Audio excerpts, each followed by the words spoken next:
नमस्कार, आप सबका स्वागत है रेड नेशन टीवी में। मैं गाड़ी से बना रहा हूँ और ये इस पे ध्यान मत देना, बात बहुत ज़रूरी है, इसलिए बहुत हड़बड़ी में इस प्रतिवेदन को तैयार करना पड़ रहा है।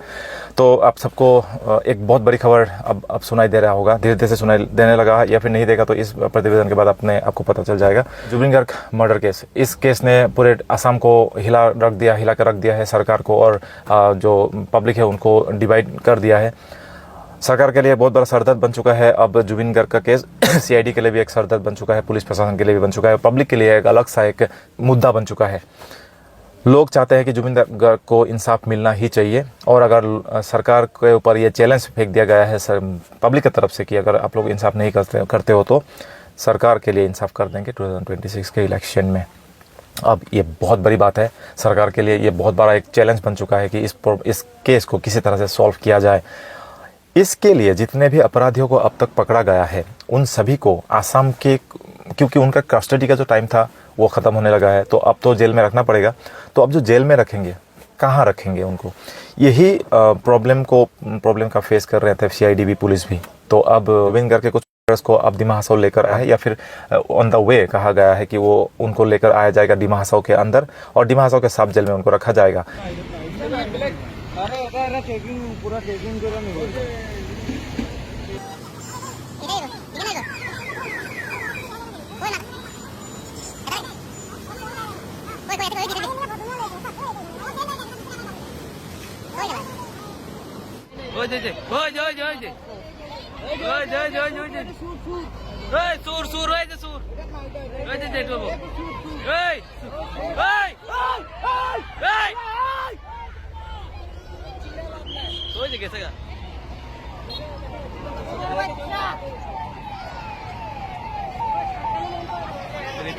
सॉफ्ट आहे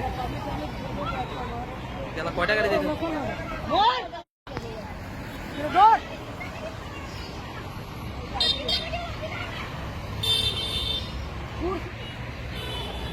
जिन दो अपराधियों के बारे में अब तक पता चला है हमारे सूत्रों द्वारा और हमें कुछ आर्टिकल्स के द्वारा पता चला है, उनका नाम है शिखर ज्योति गोस्वामी, जो कि मैनेजर रह चुके हैं, म्यूजिशियन है जुबिन गर्ग बैंड के, और साथ ही अमृत प्रभा महंत। इन दोनों को ही अब डिमा हसाओ में लेकर आने की बातें चल रही है। तो डिमा हसाओ के लिए बहुत बड़ी खबर है, क्योंकि असम के अब बहुत सारे जेल होने के बावजूद क्यों डिमा हसाओ में उनको जो लेने की बात किया गया है सीआईडी के द्वारा और पुलिस के द्वारा, ये सोचने वाली बात है। अब डिमा हसाओ के लोग इसके ऊपर क्या रिएक्ट करते हैं इस प्रतिवेदन के बाद हमें कमेंट सेक्शन में पता चलेगा। लेकिन मैं आपको बताना चाहूँगा अमृत प्रभा गोस्वामी कौन है, क्योंकि शिखर ज्योति महंत कौन है ये तो लोगों ने अब तक पता चल चुका है। जिन लोगों ने जुबिन गर्ग के मर्डर केस के ऊपर आंख गड़ा कर रखी है, न्यूज़ेस ली है, उन सबको शिखर ज्योति गोस्वामी के बारे में तो पता चल चुका है। लेकिन जो अमृत प्रभा गोस्वामी है ये कौन है, इसके बारे में ज़्यादा बात इंटरनेट में नहीं है।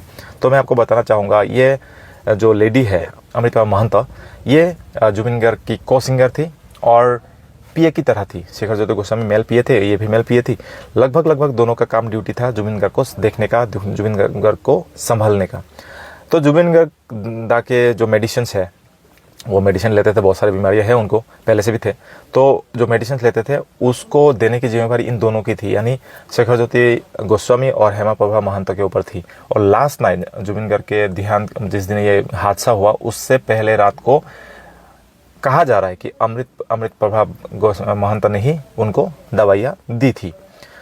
अब जिन्होंने लास्ट टाइम जुबिन गर्ग के साथ टाइम बिताया है उनको कुछ बात का पता नहीं होगा, ऐसी बात तो किसी को भी मान्य नहीं है, वो कोई मान नहीं रहा है। तो सीआईडी ने जब उनसे पूछताछ किया तो उनके बातों में कुछ शक नज़र आया, इसलिए ही उनको भी अब डिमा हसाओ में सेफ्टी लाने की कोशिश किया जा रहा है। तो हम उन मुद्दे पे नहीं जाते हैं, हम ये कोशिश करते हैं कि डिमा हसाओ में हम रहे। और डिमा हसाओ क्यों चुना गया है डिमा हसाओ को, इसके ऊपर हम आपको बताते हैं। आसाम में आपने बक्सा का जो कहानी देखा है, कुछ अपराधियों को वहाँ पे भी लेकर जाने की कोशिश किया गया था, वहाँ पे सेफ जोन सोच के लेकर जाया जा रहा था, लेकिन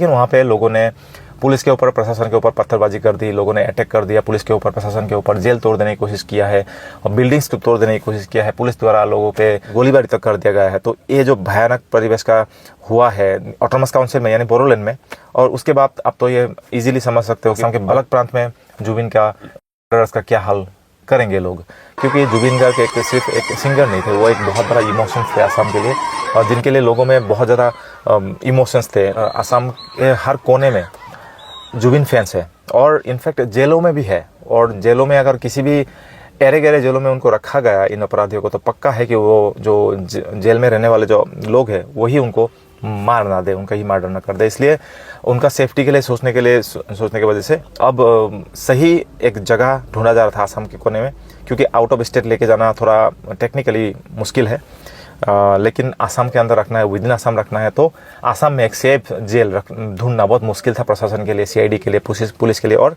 हमारे सरकार के लिए। तो अब जो लगा सभी को कि एक ही जगह है डिमा हसाओ, जहाँ पे जुबिन फैंस कंपेरेटिवली कम है, बहुत उग्र नहीं है यहाँ पे जुबिन फैंस। ऐसा नहीं है कि जुबिन फैंस डिमा हसाओ में नहीं है, लेकिन शायद डिमा हसाओ के जेलों में जुबिन फैंस नहीं होंगे, या फिर टीम यानी गैदर नहीं कर सकेंगे, तो इसीलिए शायद डिमा हसाओ को चुना गया है। और अब ये देखना बहुत ज़्यादा इंपॉर्टेंट होगा कि डिमा हसाओ के लोगों का क्या रिएक्शन निकलता है इस फैसले के बाद, और डिमा हसाओ को क्यों चुना गया है ये पक्की तौर पे पता शायद कुछ देर बाद ही आपको चलने लगेगा। लेकिन मैं पर्सनली अगर बताऊं, मैं बहुत बड़ा जुबिन का फ़ैन हूं, और अपराधियों को सरकार द्वारा, प्रशासन द्वारा या फिर किसी भी द्वारा किसी भी हाल में सज़ा मिलना चाहिए, ये हम भी डिमांड करते हैं। अब लोगों के लिए एक डिमा हसाओ एक अट्रैक्टिव पॉइंट बन जाएगा दिन भर में, क्योंकि डिमा हसाओ के जेल को चुना गया है उन अपराधियों को रखने के लिए, खास करके शेखर ज्योति गोस्वामी और अमृत प्रभा महंतो को रखने के लिए। तो इसके पीछे का जो कारण है वो बहुत दिलचस्प है, और सेफ्टी रीजन की वजह से यहाँ पे रखने का फैसला शायद किया गया है। इसके बाद जो कुछ भी डिमा हसाओ के अंदर आने के बाद होता है उसके बारे में जानने के लिए आप देखते रहे रेड नेशन टीवी। आपने अब तक रेड नेशन टीवी को देखा, उसके लिए बहुत बहुत धन्यवाद।